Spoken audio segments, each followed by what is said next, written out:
So this is a really international audience. It's so great to see you, and I have the pleasure of introducing our guests, Troy Anderson. My name is Laura Lomas. I'm a professor in the English department, and this event really emerged because I was going back to the Northwest, actually for my mom's funeral, and I wanted to show my children the beauty of the Northwest. So I took them to the San Juan Islands, and I happened to run into Troy Anderson, and I was so moved when I learned about how his undergraduate thesis and his master's thesis as a linguist at Northwestern, undergraduate thesis at Stanford, had become the dictionary of the Coquille people, right? Of Miluk in particular. Is that the language that you wrote the dictionary for? Yeah.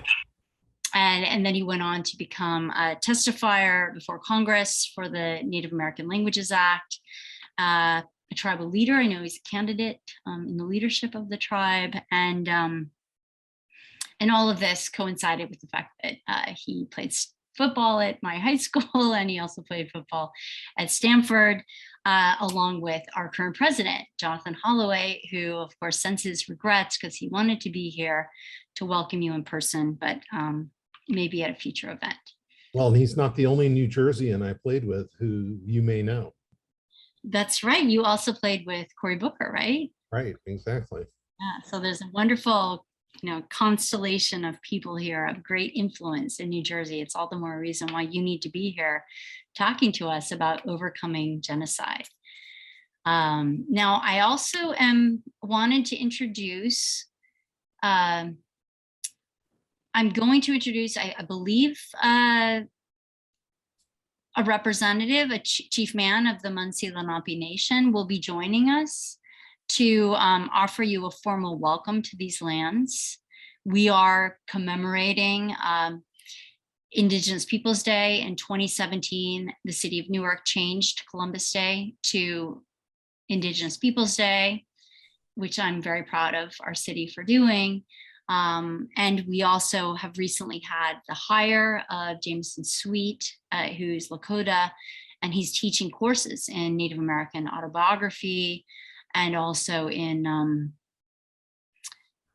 the Native American experience. And that is a novelty at Rutgers as an institution as a whole. So I really wanted to take a moment to thank the Rutgers American Studies programs in Newark. Kyle, thank you for being here representing the Newark American Studies program. I really want to thank Alexa Chang, and also the Price Institute. Crystal Robinson there was instrumental in creating the flyer and the Eventbrite page. And I also want to thank Sadia Abbas, who is going to host this webinar on her webpage, Ideas and Features, subsequently.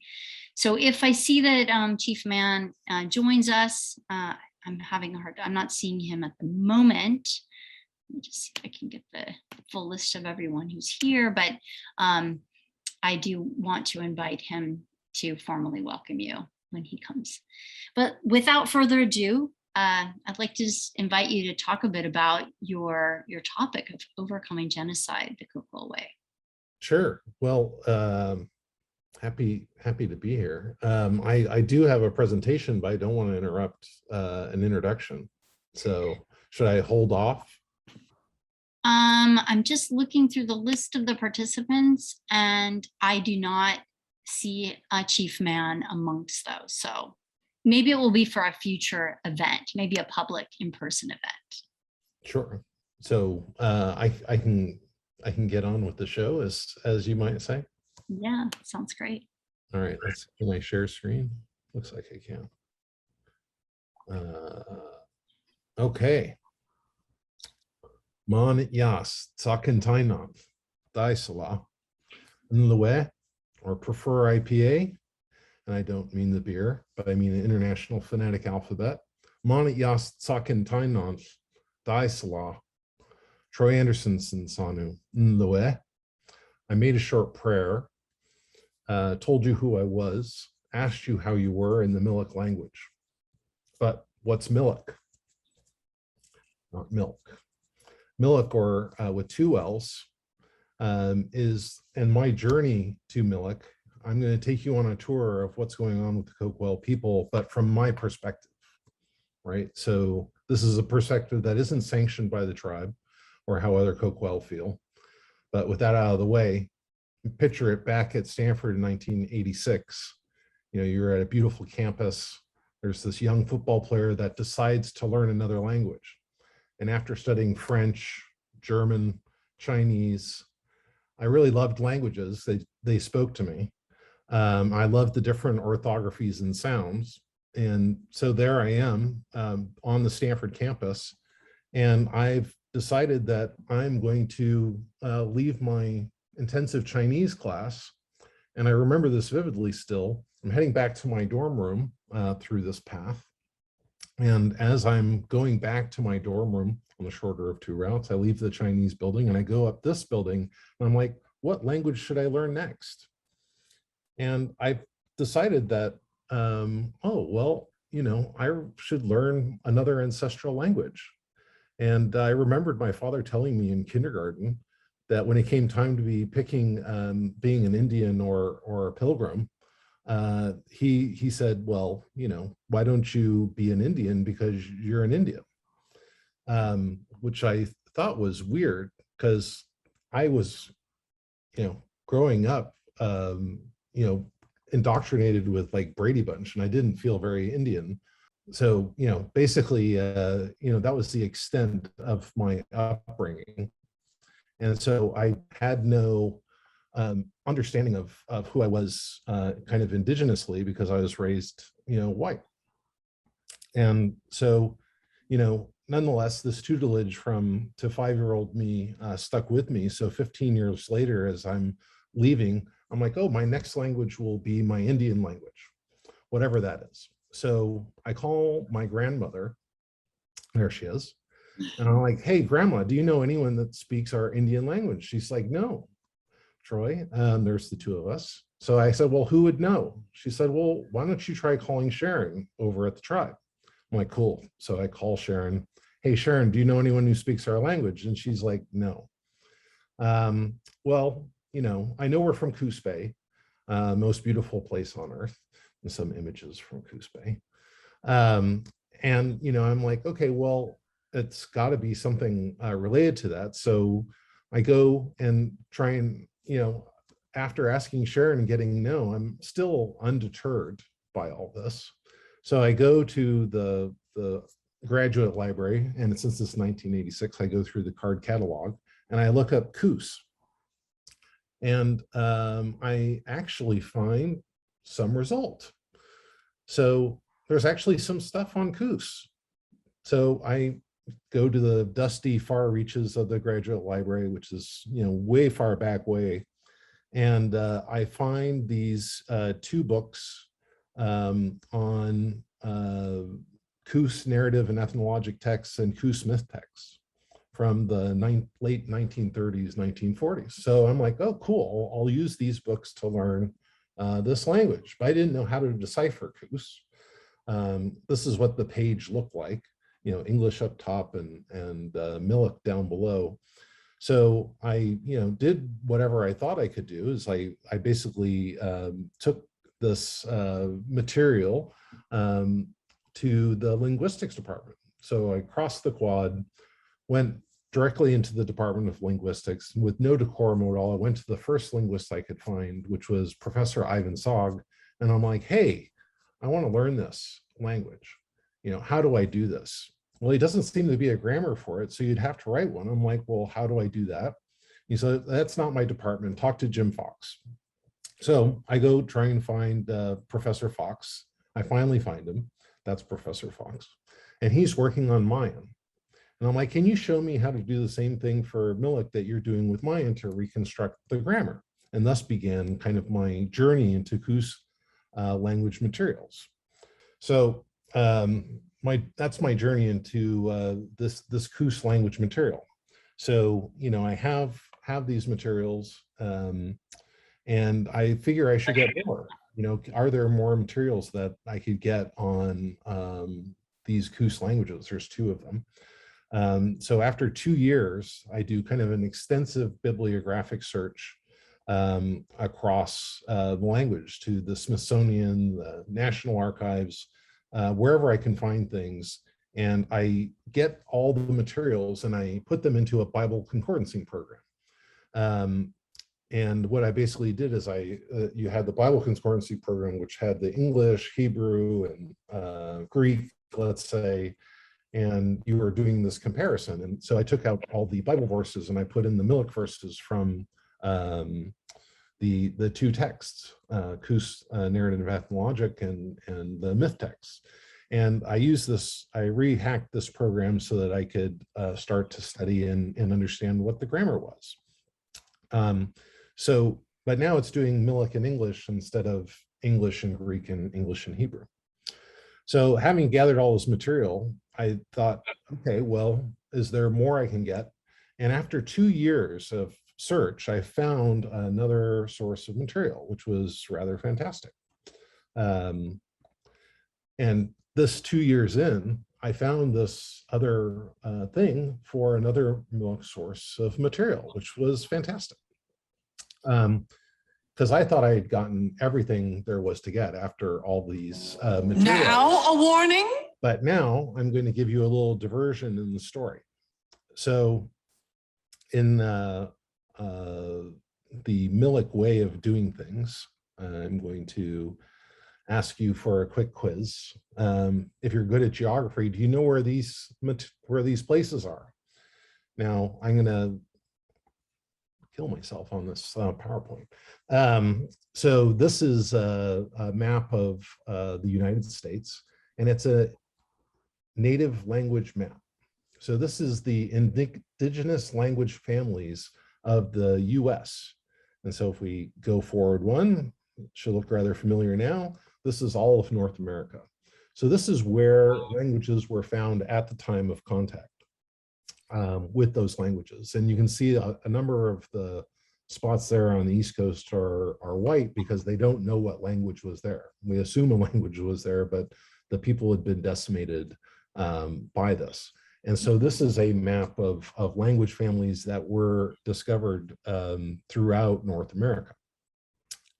And so, you know, basically what you have is this kind of interesting view of things. Hang on one sec.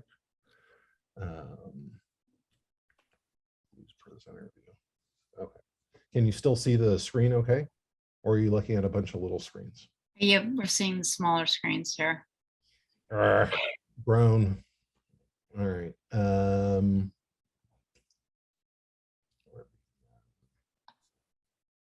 Use slideshow. But yeah. Then it's going to advance on its own, which is sad. Hopefully not, but we'll see. So anyway, this is a view of North America indigenous language families. And it's what we have of Miluk. Because what was going on is that people were looking back in the 1800s and into the early 1900s, philologists or linguists like Frank Boas, there's Franz, sorry. Boas felt that indigenous cultures were worth knowing and understanding. And opposed to most anthropologists, didn't think it was the evolutionary advancement that we ended up with the white languages. So a lot of work was done by him and his students on different language families, which is why we have a lot of the material that we have for Miluk. So, you know, what are language families? So if you're familiar with the Proto-Indo-European, this is a view of the family tree for Proto-Indo-European. It's the great-grandparent language of many languages that you know: English, German, Russian, Spanish, Portuguese, Hindi, so on. It has it's quite the progenitor of languages that you know. And so Proto-Indo-European was a provable language family, and it's one of the two main parents of most all European languages. So Proto-Indo-European is a provable language family, and a lot of major languages in Proto-Indo-European come from this root. And there's a huge dispersion geographically for Proto-Indo-European. You'll see it spans from Portugal all the way to Siberia down to India. And this is a provable language family. So in the 1800s and the early 1900s, Franz Boas and others are, well, the same thing must be true for the Americas. So as we go forward and we look at a place like the Oregon coast, you can see there's many, many, many language families, right? These are the same sort of size as Proto-Indo-European, but in much smaller space. So as we start to look at the West Coast, you can see that there's many, many language families, not just languages, right? So if we zoom in on this particular part of the Oregon coast, you can see again the language families represented by different colors. And of course, the area that I'm focused on is in the bottom left. But you can see there's 10 language families for Oregon, 44 different. If someone has a way of suggesting that I can turn off this silliness, well, let's see if there's a way to do it. So hang on. I'm going to stop share for a second. I'm going to turn off rehearsal timing somehow.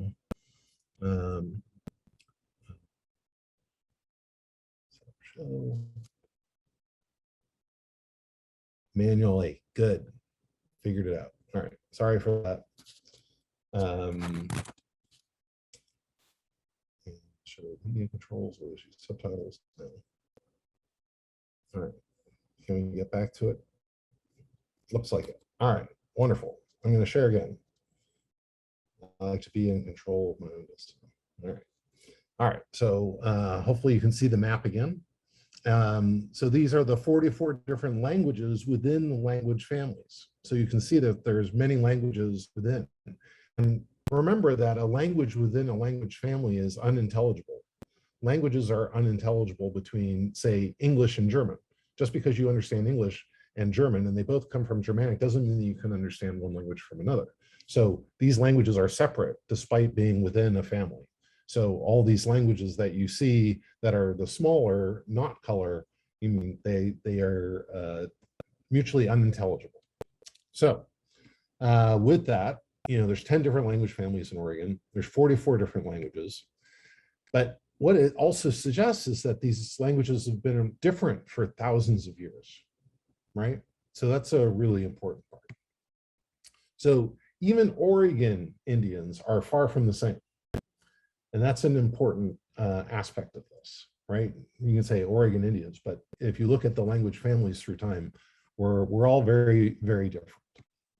And if we drill in on this Southwest coast, and you look at this map, the language that I'm focusing in on is Miluk, and which is one of the two Coos languages. So there's Miluk and Hanas there, and that's in the darker blue. And it's a part of this tiny family with just two languages. And this is unrelated to other Oregon languages, which is very interesting, except for Hanas, obviously, is the sister language to Miluk. But let's go through some of the other differences first. So, right, there's many tribes talk about 4 as the sacred number, but the Guasia or the Miluk people do 5. So, you can imagine the 4 quadrants, but 1 in the middle. That's like the 5th element. So 5 is our magic number, like your 5 fingers. And so everything that we do in Miluk stories and that sort of thing surrounds the number 5. So naturally, my diversion from how I got to Miluk has 5 parts. So first part, what happened to the Coquille people? Can anyone tell me what this is a chart of? Well, I'm not going to make you answer that. It is the chart of indigenous population for the USA from Columbus to 1900. So this is the decline of people from 1492 to 1900. So it's huge, huge decline in people. Now, where'd they all go? If you haven't seen the Oatmeal's Columbus Day site, which isn't exactly relevant anymore, and it's also not safe for work, but you can check it out. It's actually quite good. Columbus was kind of an awful person, but thankfully we've moved on to Indigenous People Day, and we're mostly not celebrating Columbus Day, although I've run into a bunch of people who are like, hey, happy Columbus Day. Yeah, well, it's Indigenous People Day now. So Columbus and others' effects were terrible. And you can see some of the atrocities as we move from kind of the homelands of different people into the genocide that occurred as the indigenous people were moved into concentration camps, which went from blue to red. So people were moved from their blue areas to red areas, aka reservations or concentration camps, the idea that Hitler used way back when. So you can see over time. So this is from the 1700s to what is it, 1900. You can see the decimation of Indian lands and the concentration of indigenous people into the red areas. And so, you know, this is the view over time. And maybe you've heard of things like the Trail of Tears, where a bunch of tribes were moved from various places, from Florida and Illinois and everywhere south to Indian Territory in Oklahoma. And there's certainly been a ton written about the Trail of Tears and the terror that it was. But what about Oregon? Well, we had the same thing. It's just not as well known, right? So this is the Oregon population between Indian and non-Indian. Obviously, that spike in the dotted line, dashed line there is the non-native population, especially as it pertains to the gold rush. So minor 49er, 1849, you can see this takeoff in non-Indigenous people coming to Oregon. And it had a tremendous effect on the Native American population. So it was bad, right? And my Coquille ancestors were not spared this. And our Trail of Tears was to go up the coast from, you know, way down south and walk up the coast, which was, again, terrible journey. And there was tremendous death of a tribe and ancestors. And, you know, there were other things too. It wasn't just death marches. It was the concentration camps of the reservations, with smallpox. And, you know, again, this decline in population was terrible from those things. But, you know, the Coquille version or the Miluk version, aside from the Trail of Tears, there were other atrocities like the Nisoma massacre, where people were just outright murdered in their sleep. Tuberculosis, and, you know, just like other tribes, you know, we weren't the only ones utterly decimated. So that's a little bit of the history. But, you know, why is this big white straight guy talking to us regarding Indigenous People Day? You know, I'm basically what's left after this decimation. So if you think about it, you can ask me, you know, for me, and hopefully you know answers to these questions. You know, what's my favorite question when I tell people I'm Indigenous? Well, my favorite question, and I'm saying that sarcastically because it's actually not my favorite question, but it's one that I answer, you know, probably 50% of the time when I tell people I'm Indigenous, is what percent Indian are you? And I always find that like a strange question, right? It's like, if I was a Rockefeller, let's say, and my last name was Rockefeller, would they ask me what percent Rockefeller I was? If I was British royalty, would they ask me what percent Windsor I was? If I was a Kennedy, would they ask me what percent Kennedy I was? You know, as we covered, all right, we were decimated as a people. And the way we survived was to marry white people. And most of the people that are the progenitors of the current day Coquille tribe that remains married white people in order to survive. Now, we didn't completely lose our way in the white world. So a lot of things were passed down, like the texts I showed you earlier. But obviously, the white world completely lost who we were. And so the goal was to assimilate us. And so if you ask your average American, obviously not the people that would attend something like this, you know, what do Miluk people dress like, or how do Miluk people travel? what do Miluk people eat? They might say, you know, a teepee, a canoe, and corn. But, you know, if we start with food, I'm ashamed to admit that I had 6 eggs over medium with bacon this morning. And where did I live? I used to live in a house in the suburbs. You know, what do people dress like? You know, I dress, you know, whatever I need to for whatever the use is. And non-traditional dress is possible.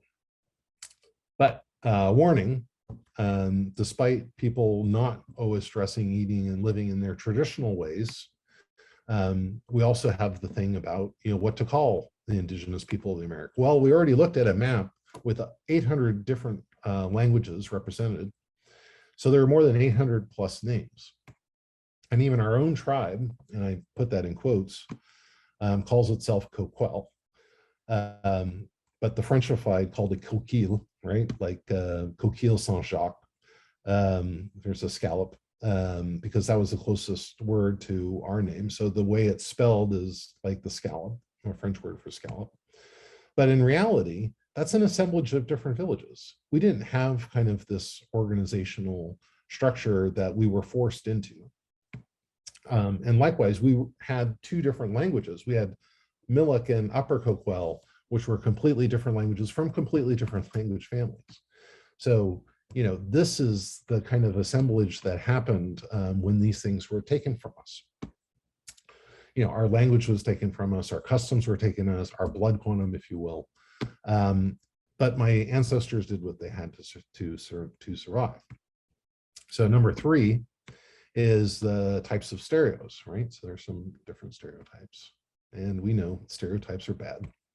So back in 1971 at Stanford, the mascot was the Stanford Indians. And obviously the student body protested, and in 1972, we ultimately became the Stanford Air Fresheners, or the tree, or cardinal, or whatever. But Stanford appeared to be a bit ahead of its time, because not everyone had the sort of movement. So fast forward 50 years, and some people still haven't caught on, right? You still have teams like the above there. And obviously there's been one change, so it's not the Washington Redskins anymore. You know, you still have Indians as mascots, which is still a strange thing to this day. And, you know, the whole point is that, you know, why are we considered mascots? Why is it okay to consider Native Americans mascots? Why are people still going to be dressing up in, you know, 18 days as an Indian princess or what have you, or still doing the tomahawk chop at games, right? If you go to a Kansas City Chiefs games, they're going to be doing the tomahawk chop, right? And they're going to be going, ooh, right? Because that's what Indians do. So obviously some sovereign indigenous nations do go for this sort of thing. Absolutely they do. But hopefully you're getting a sense for how this plays into stereotypes that don't truly represent the diversity that exists amongst those 800 different languages across North America. But still, this dominant cultural understanding of Indians permeates my tribe. So when our Coquille tribal members think of Indians or themselves, they often think of themselves as these stereotypes, because that's the dominant culture. That's the culture that we live in. And it's a travesty, right? That our tribal members think of these stereotypes as who they are or who they are not, right? It's like, oh, I don't see myself as that. I don't see myself as these things. But, you know, those notions are also absurdly wrong, right?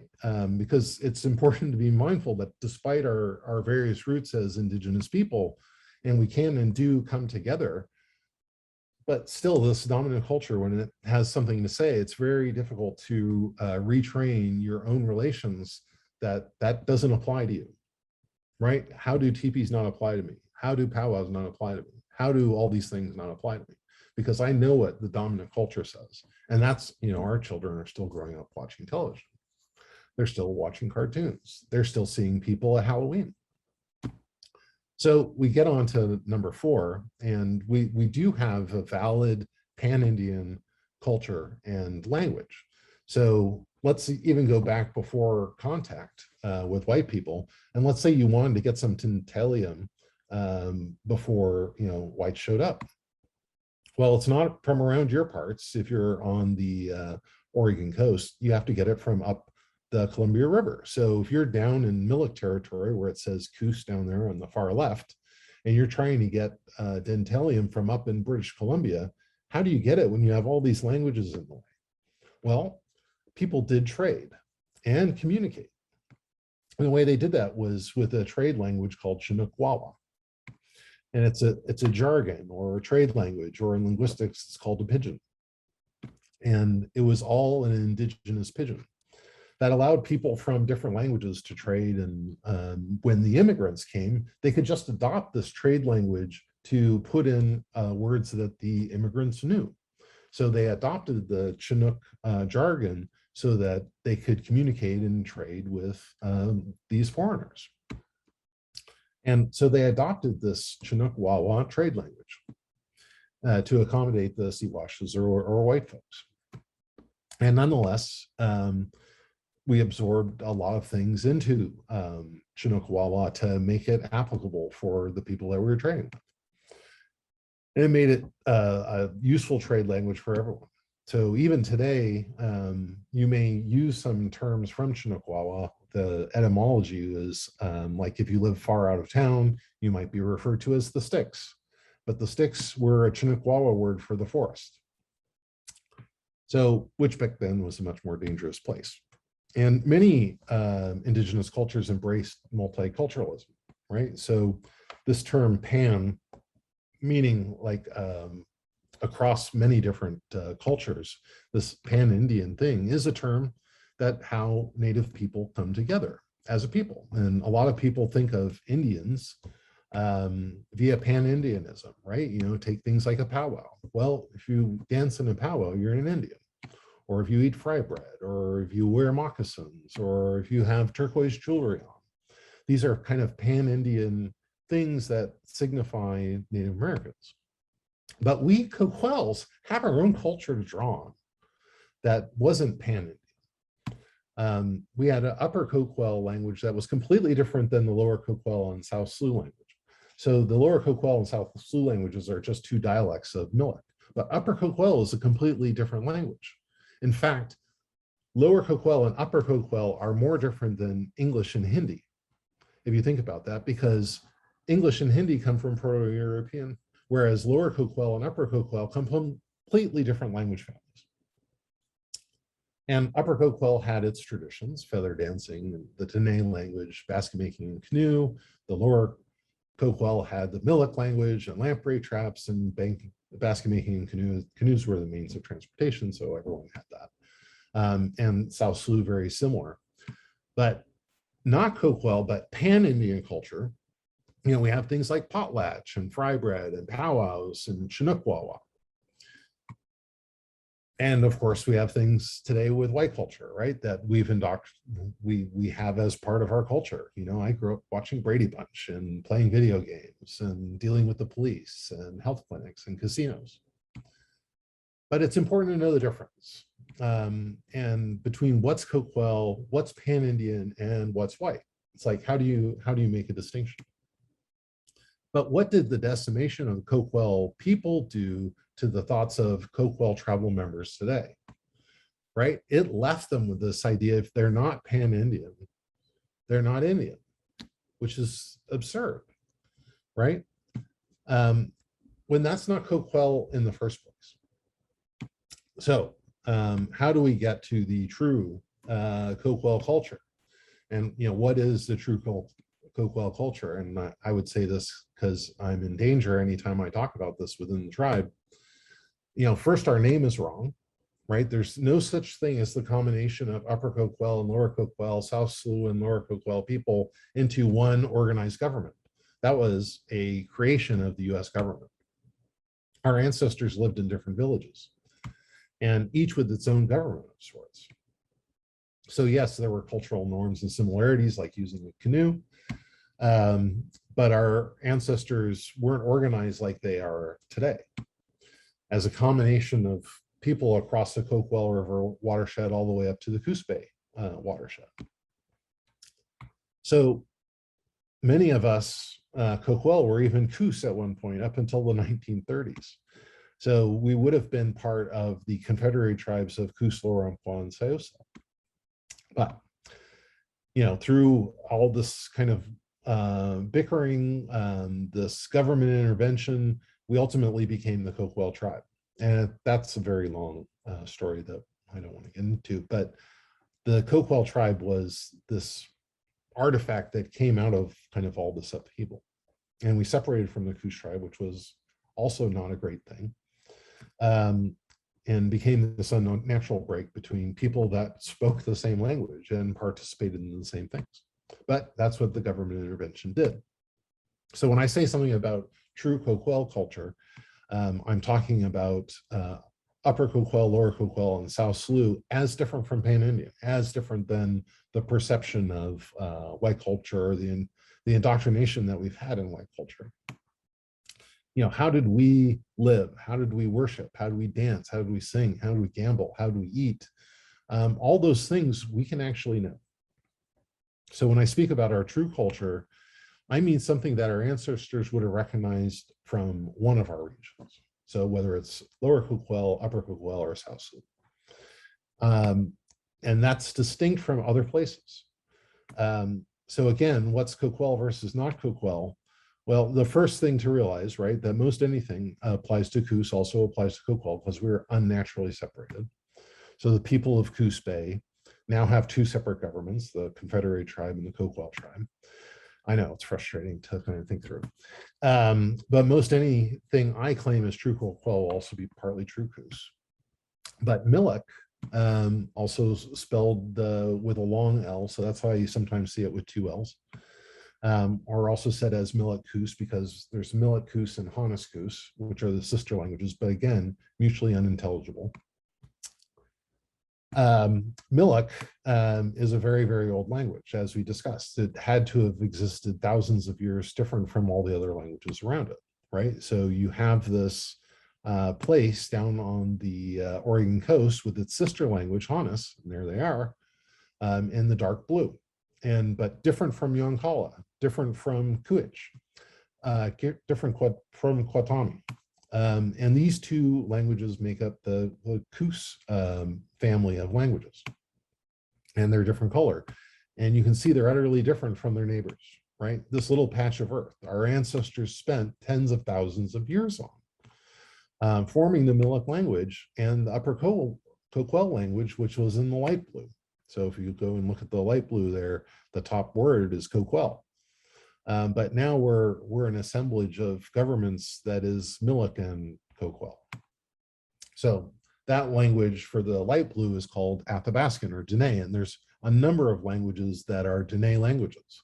So you may have heard of some of the languages in the Dene family, like Navajo or Apache or Tolowa or Hupa. And many tribes share this language family of Dene or Athabascan. So Upper Coquille is an Athabascan or Dene language. And there's lots of evidence that shows there's a relationship between the Athabascan languages and the Siberian language on the other side of the land bridge, but that makes a very powerful suggestion, right? So you have this language Ket on the Siberian side related to this language family that was a later migration, like 7,500 years ago. But now there's this difference between Dene and the languages of Miluk, because they couldn't have come over on the land bridge. So how did people get here? That's a different question for a different time. But the people that came over the land bridge, those were, you know, assumingly the Dene people, because they have this ancestor Ket over in Siberia. Again, not the same language family. And there's no conclusive proof that Honis and Miluk are related to other languages. So you get a sense quickly that Honis and Miluk are kind of like Basque, right? They're this isolate in Oregon that is unique to this particular spot. So if you want to know about our Miluk worldviews, you could say it's a very small bubble inside of what's been encapsulated in the stories and things that we have from our Miluk speaking ancestors. And it's a great reason to learn Miluk. And as part of that, I've encountered so much from studying Miluk, right? So our stories of creation, the magic of our number 5, how to respect the salmon, how not to be greedy, how to worship. All these things were hidden in our language. You know, our stories also were hidden from view. And you were punished if you told stories in Miluk. So the true Miluk culture went underground, right? So as we started to intermarry with whites, our culture went underground. So that's the diversion. So if we get back to where the story started, which was my journey into Miluk, I had digressed a little bit, but a long time ago, back in this presentation, I was talking about my journey to Miluk. And my journey into the Coos language materials. And yes, I did, after 2 years of work, of extensive bibliographic work, going to the National Archives, going to the Smithsonian, going to the University of Washington, I collected all known samples of Miluk, except for one. So after 2 years, a research librarian at Stanford came to me and said, "Hey, Troy, there's a tape at Indiana School of Ethnomusicology." Oh, cool. Another source of Miluk. Fantastic. Let's add it to the bibliography. So I sent away for this tape. It's a Penutian vocabulary survey. So back in the day, they were trying to prove that Miluk and Honas were related to other Oregon languages throughout Oregon and California. Penutian to this day is still unproven if Honas and Miluk are actually related to them. But they didn't know this in 1953. So they're doing a Penutian vocabulary to try and see if there's a connection between Honas and Miluk and the Penutian family of what Penutian should be. And so the hypothesis was that all these languages formed the Penutian family. And you can see that the light yellow is the Kusam family. So back in 1953, they went to go do this vocabulary survey. So despite all the work that they did, they weren't able to prove that it was a language family like Proto-Indo-European. But, for where Miluk comes from, still a bit of a mystery. So they still remain outside of the hypothesis. But anyway, Morris Swadesh, the linguist, in 1953 conducts his Penutian vocabulary survey. And in 1988, so I started this work in 1986, and after studying and gathering all the Miluk materials for 2 years, I ordered this tape. And after a while, the tape arrives, and I put it into a tape recorder. And if you're too young to remember what a tape recorder looks like, it's one of these sort of things. So a pencil is somehow involved. I don't know. Anyway, you press the thing, stuff moves. And so I'm going to play for you what I first heard in 1988 after 2 years of studying Miluk. This is the Penutian vocabulary survey at the Indiana School of Ethnomusicology. Indiana University, Archives of Traditional Music. Copy for Troy Anderson. Accession number 85-555-F. Morris Swadesh and Robert Milton. Penutian Vocabulary Survey 1953. EC 10-inch 1026. That's introductory material. Miluk. Words and phrases in the Miluk or Coos Bay language as spoken at Charleston, Oregon by Lori Hotchkiss Metcalf and with the help of her sister. So at this point, I'm flabbergasted. I've been studying Miluk for 2 years based on just, a curiosity in the language, right? I wanted to pick up something that was spoken by my ancestors. And I picked it up because I like language. And I could have, I had the thought because of this complete Indian upbringing of realizing in kindergarten that I should be an Indian versus a pilgrim. And I could have easily picked Honas as a language to work on, but I didn't. But after all this time, all this bibliographic work, all this linguistic work, I realized that the last informant that Morris Swadesh just said is my great-great-grandmother. And I'm like blown away. right? The last informant, the last native speaker of the Miluk language is my great-great-grandmother. And I had no idea going in that this was the case. So I'm like, how can this be? So I immediately call my grandmother and I'm like, hey, grandma, I have a recording of your grandmother speaking Miluk. And of course, she's like, oh, no, you don't. And goes to my grandmother, Wally, Troy says he has a tape of my grandmother speaking Miluk. And he's like, okay, undeterred, I decide I'm going to drive up and bring this tape up to them and play it for them in person. So I take the 10-hour drive and I have the proof. I have the tape in hand. And I'm going to bring it to them and show them that her grandmother actually spoke Miluk. But I get to my grandparents' house, and of course, with my aunt there, my dad's sister, there's Linda, and I realized I have no tape recorder. I brought the tape, but I didn't bring the tape recorder. But fortunately, next door was my grandmother's sister, Joyce, and her husband, Tony, who was also a tribal member.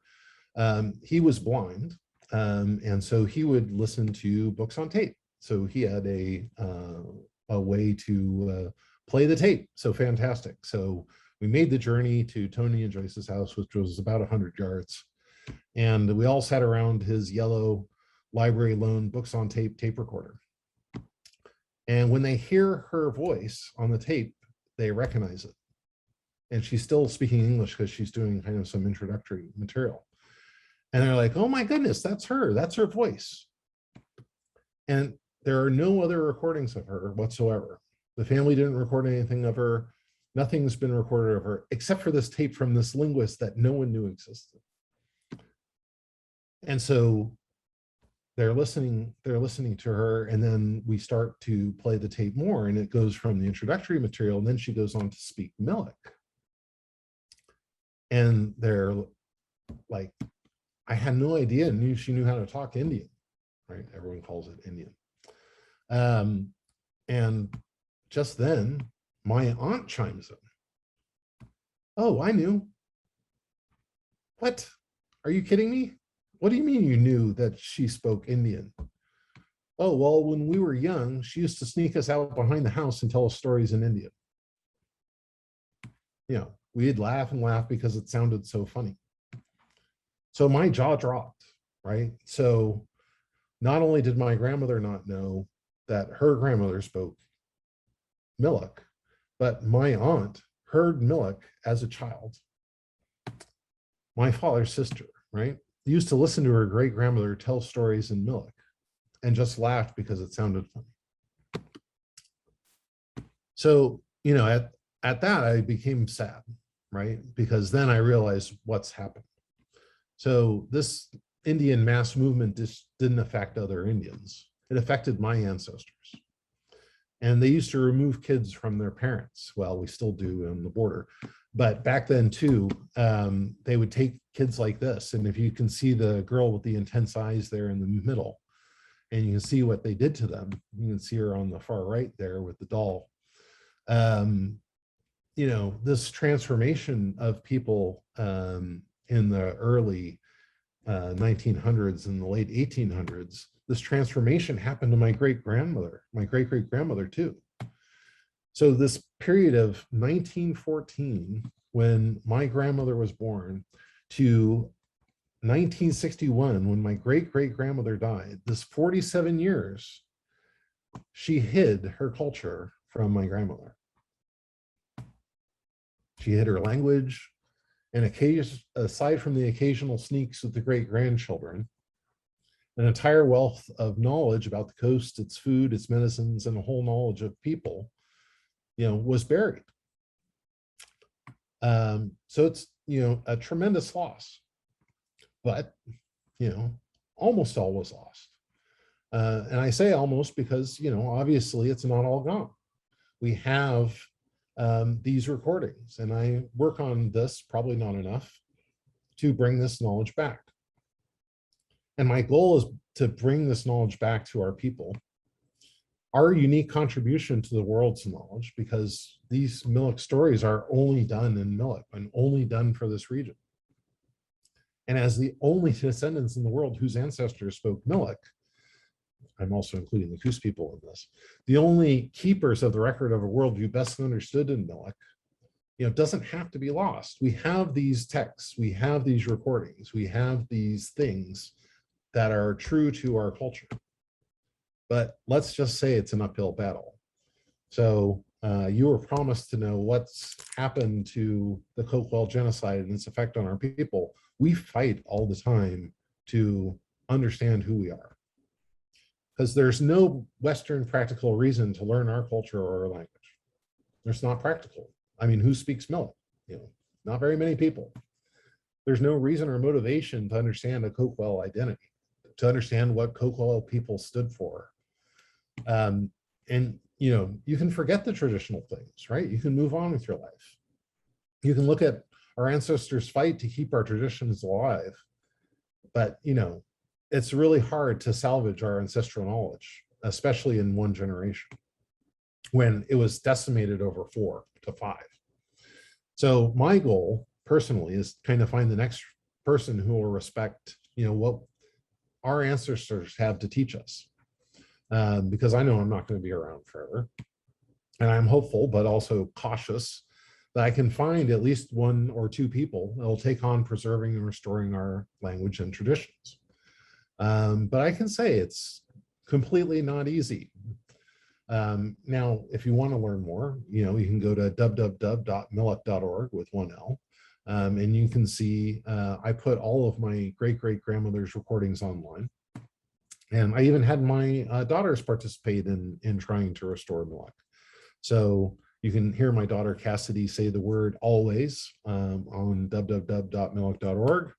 I had them do other Miluk chores too as part of their upbringing. So I had my eldest daughter Peyton put together a book of her great-great-grandmother's words. There's the book she did. And my youngest, on her own initiative, came up with a birthday card for me one birthday with Miluk in it. So in a way, outside of a few cousins and a few linguists, it's easy to arrange a shot of the large percentage of Earthlings who've learned some Miluk. There they are. Working hard to restore these traditions and this understanding. But again, it's a completely uphill battle. Not only are we fighting the perception of Indians as this pan-Indian culture, not only are we fighting the Western culture, but we're dealing with a language that is very hard to pronounce. There's, more consonants in Miluk than there is in English. So, but we've created a lot of material, but it's hard. Even creating material, people, aren't going to read it. So we worked with the Coquille youth to create a storybook. So this is the Rock Point person lost his good luck thing. But we haven't quite revived Miluk yet. Not even close. But we do have a little bit of momentum. So again, like I said, Miluk is far from easy to learn, and there's not a great market for Miluk speakers out there in the world. But there's also still more to do. We're not done with the grammar. I didn't finish the grammar in graduate school. We have some books, we have some recordings, but right now we haven't had the greatest of interest in bringing these parts of our culture back. So despite having the stories and recordings of our ancestral knowledge, and I'm exquisitely fortunate to work with some people that are working to bring these things back with me, and who've supported getting us to the point where we are today, which is actually a few people that are trying to learn the language and to learn these stories and traditions. And there's Anna Helms, who's one of them, who's been great, from the Coos tribe, so that's our sister tribe, and Patty Werat, also from the Coos tribe. And then likewise, there's my grandfather and the lead anthropologist for the BLM back at the time, Reg Pullen, and my uncle George. They were also kind of instrumental in moving this movement forward. But last but not least, we have Reg there in the middle, a little bit older, and the linguist there on his left. That's Dr. Morgan, who I work with on a weekly basis to try and bring back the Miluk grammar. But this is again far from easy because we're up against so many things. The perception of what an Indian is pervasive for the tribe, and the interest to learn is not so high. But we, have some members from the fire that we're hoping to make into a conflagration, but it's a little far from coming.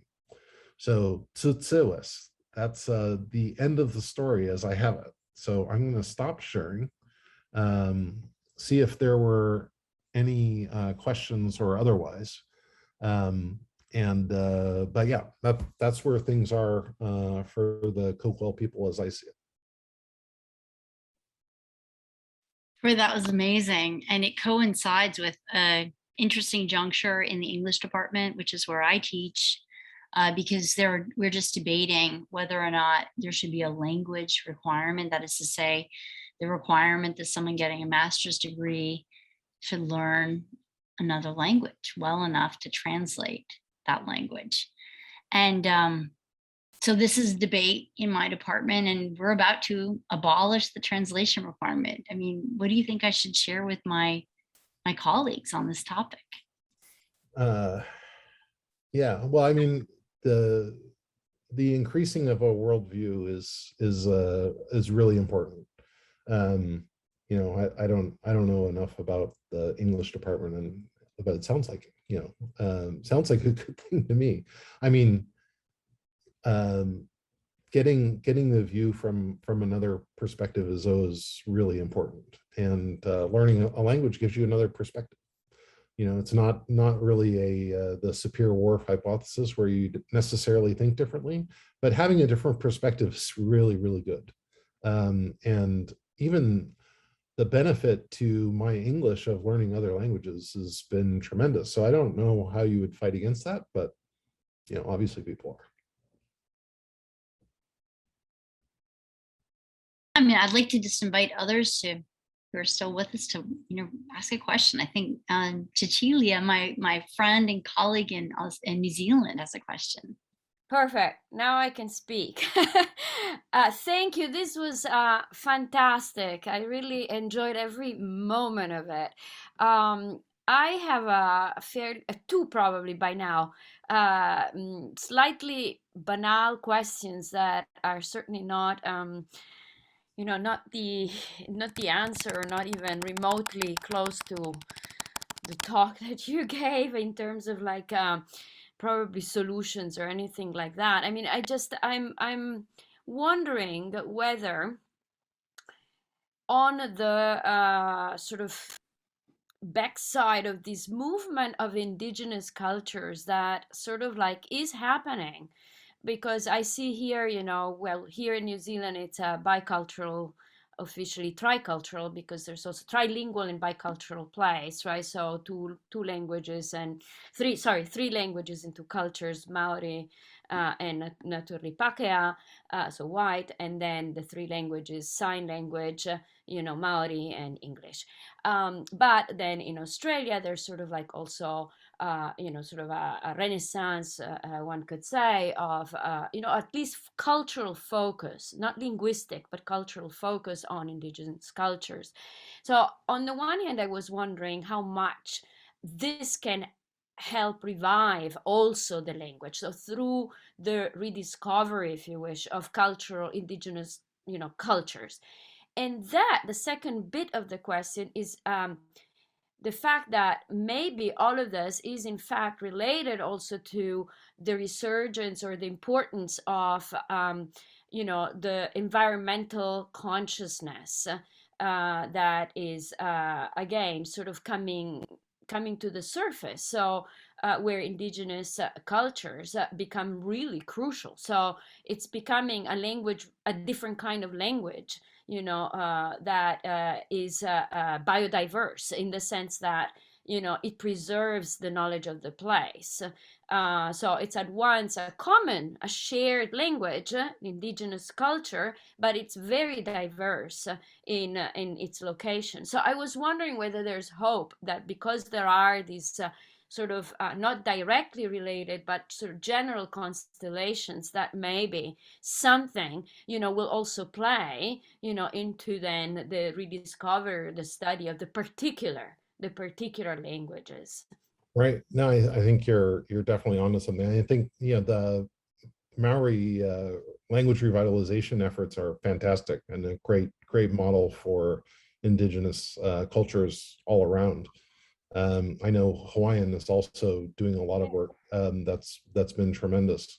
But as you're saying, right, the knowledge of thousands of years is embedded in a location and oftentimes a language for medicines and foods and that sort of thing. And, to the extent that, we can do more with that, you're right. It's a environmentally smart, right? Why not use the knowledge of people who've been there for thousands of years to understand, how these roots could make a difference as a medicine, or how these roots could be eaten, or what is the right time, or how to take care of things.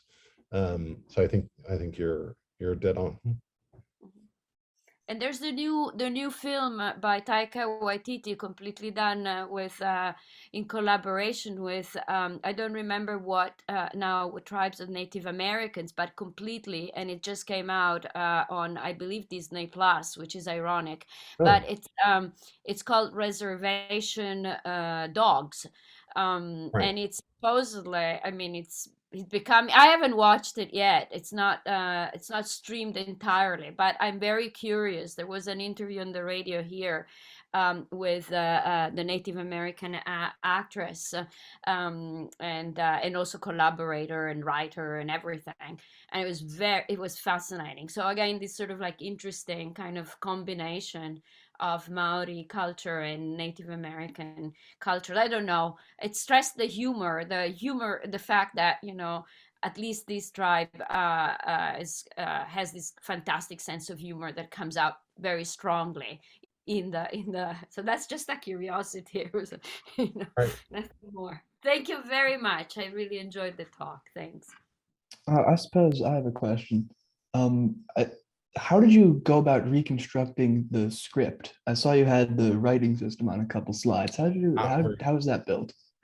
Yeah, so there's a lot of different orthographies for Miluk, depending on who the linguist was at the time. So, the text I showed you from a page of Koo Smith texts from Melville Jacobs was in an Americanist phonetic notation.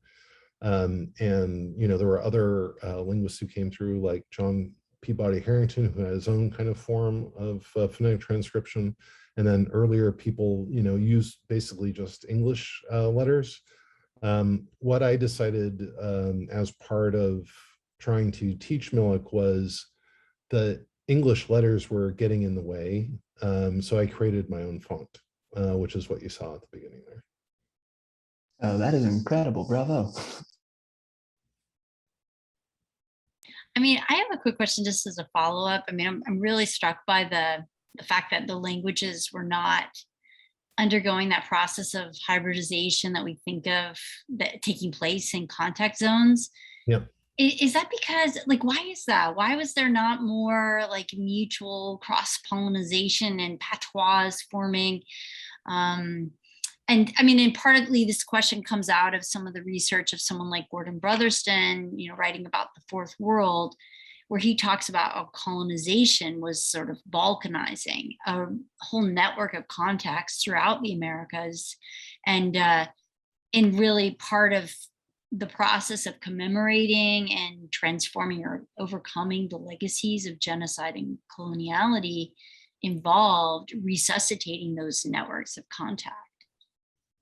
So, I mean, part of that was, I think, motivated because he knew of, well, the numbers of people who are indigenous language speakers are voluminous in Latin America.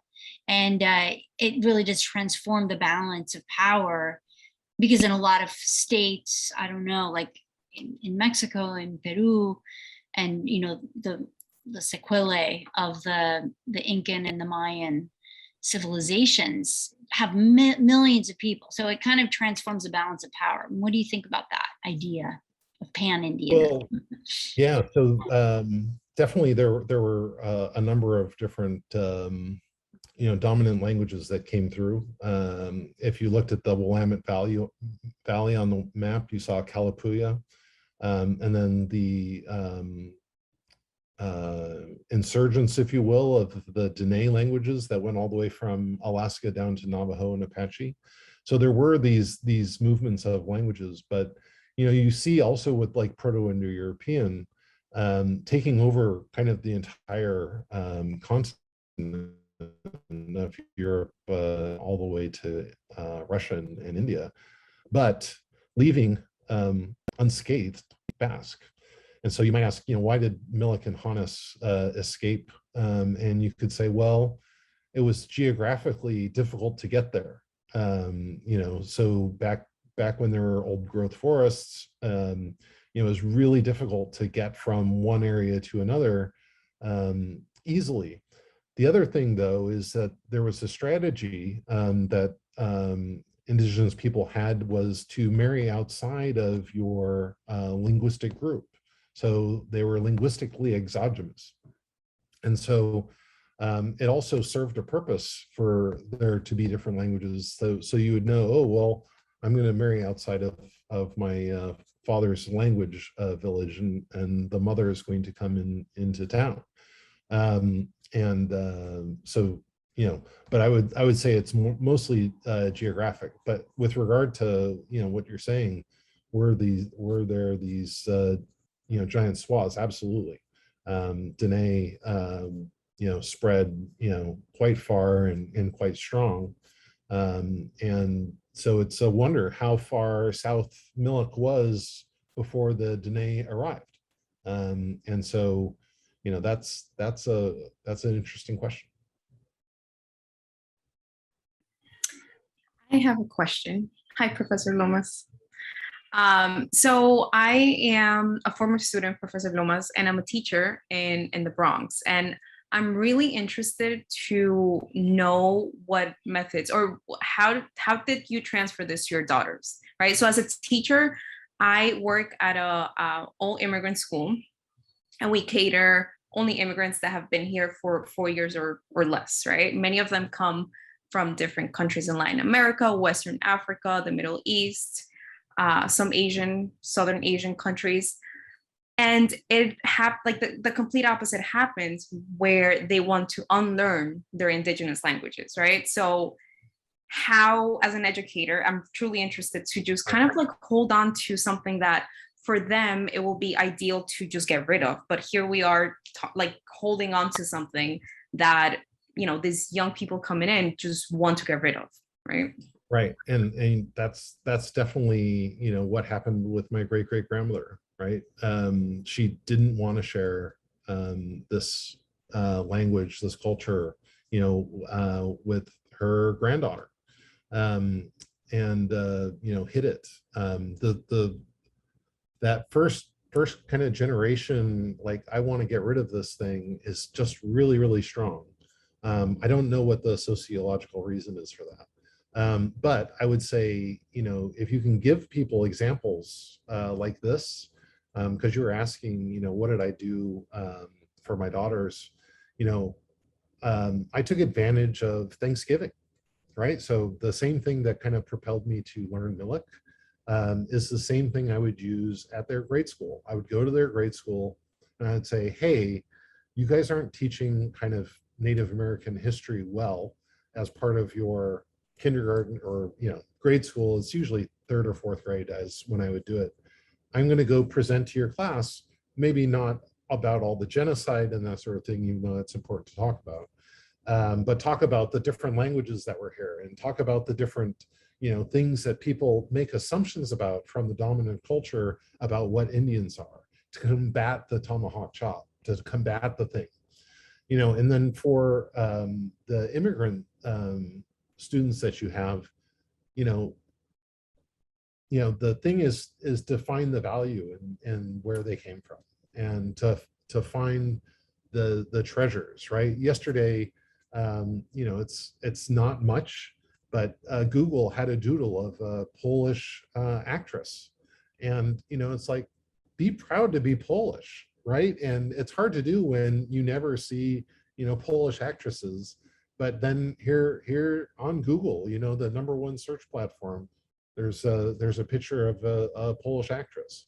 So to the extent that you can bring the immigrants' culture and what have you forward, one of the best ways, and maybe it's a little sneaky, so I don't know if I can recommend it, but maybe you can figure out a better way to do it, is to say something a little bit wrong about their culture. Say something a little bit wrong about their language. It's like, oh, in Burmese, you have this, and this is how you pronounce it, and this is what it means, knowing that it's a little bit off and that they might be able to correct you, because people are really good at like correcting things, but might not otherwise speak. And to the extent that you can give them a little bit of, no, I told her in my language, or I know what this really is. I don't know. That's always kind of been a useful technique for me. I don't know if I can recommend it though. I like that. Yeah. Thank you. I can see them getting excited to teach me something, because it usually goes like, from here on, but like the whole conversation, which I try to have in the classroom. I'm going to try that. I will try that. I've tried it in Arabic and it works. So let's try with the indigenous languages. But I say this because we've been getting an influx of Ecuadorian students. And there has been stuff going on in Ecuador. I actually was just researching today. And of course, like we talk about colonialism, we talk about, 1492, like it was the past, but we're still struggling with that, right? So with the whole unlearning of indigenous cultures, the whole, like even being embarrassed of how you look, how like your skin color. Right. So all of those things kind of just, I feel it's they bring it with them. So, but thank you for your. Yeah, of course.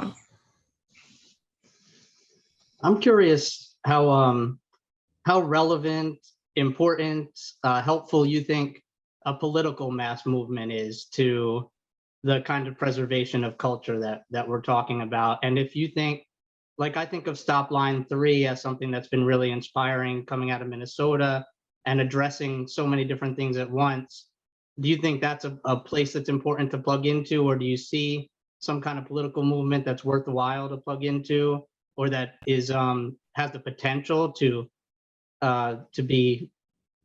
make big change? Well, for sure, right? A lot of the freedoms that we have as Native Americans is due to protests, is due to movements that make us proud of who we are, and people benefit from that, whether or not they know it or not, right? And so the political movements in the 60s and the 70s, the occupation of Alcatraz and AIM and all these sort of things, they moved the needle. And the pipeline was a great example of indigenous people coming together and fighting for something. And it would be great if it happened more, but it's really hard to get momentum to make all that happen. So it's great. It's great to have, and it's great to have things like reservation dogs, and to have these, popularization of real native things that aren't kind of pan-Indian, kind of white person view of Native Americans. And so movements are really great at changing people's minds, but the problem is how do you get a movement going? Thank you so much. Yeah, this is really amazing. We're going to have to wrap up in a couple of minutes. I know Troy had a really long day. If anyone else has another question though, please do speak up. I did want to just follow up on your comment, because I was noticing in your cousin's thesis that he talked about the the role of women knowing many languages, and how that is such an inversion of La Malinche, the woman that, especially in Mexico, everyone curses by saying, la chingada. And so I was just wondering if you could talk a bit more about how the movement might be related to challenging that sort of demonization of multilingual women. Right. So, the Coquille tribe basically exists on the back of our female ancestors who either escaped the reservation. So not my great-great-grandmother, but her mother, my great-great-great-grandmother, she escaped from the reservation and went off by herself at like 70 years old, out into the coast, swam south to get back to Coos Bay, which is the animation I have going behind it. Then she was caught, and then she was taken back to the reservation. She escaped again and then came back south. And the soldiers came to take her away. And my great-great-grandmother was young at the time, and was trying to tell them where she was, but in Miluk, and so they didn't understand her, so they didn't get to take her back the third time. But the she is the ancestor for most of the Coquille people today. Like 75% of the tribe is from her. And as you were saying, this multilingualism was with the women because the woman was brought into the man's village as kind of the custom. And so the woman, of course, would learn the husband's language, but also knew her language, and then typically would teach the children the two languages. So that we have as much as we have of Miluk and Hannes and Upper Coquille is due to these women. That's a great note to end on. Thank you so much, Troy. This was so illuminating. And wait, actually, I really want to acknowledge my student, Angie Rui. She was the one who reached out to President Holloway, and she's also in my current Race, Nation, and Borders class. Thanks to all my students for being here. This is so exciting. So Angie, would you like to just speak out your question to Troy? Because she's my current student. Oh, okay. Yes. Hi, hi, Mr. Anderson. Really happy to have been part of this talk, just like hearing you, just really delve into not only your history, but also different populations. And I didn't know there's so many languages, just like, and now when you said that not even the language families, like they can't be understood. I just thought that was like, that was so true, and I hadn't really thought about it. So it made me think about where I could reach out to resources to learn more about this. I don't consider myself very educated on this topic, or just in like, the movement in general. And I really wanted to know where you would think is a trusted resource to really learn about it, where I could learn more about it, and also include it as a future educator in the curriculum that I teach students. Yeah, no, that's a great question. In fact, what I should do is I should put together some suggested readings for Laura. So I'll make, she'll hound me if I don't send it. So I'll be sure to send it. Thank you so much. I really appreciate it. I think like all the things that we discussed throughout this talk has been really, really interesting to me. Great. Well, and I think that expresses the sentiment of everyone. Thank you so much for joining us at Rutgers. This is one of the few events that we did to commemorate Indigenous Peoples Day. And so it's really an honor to have you with us. Thank you. Great to be here. Thanks for having me.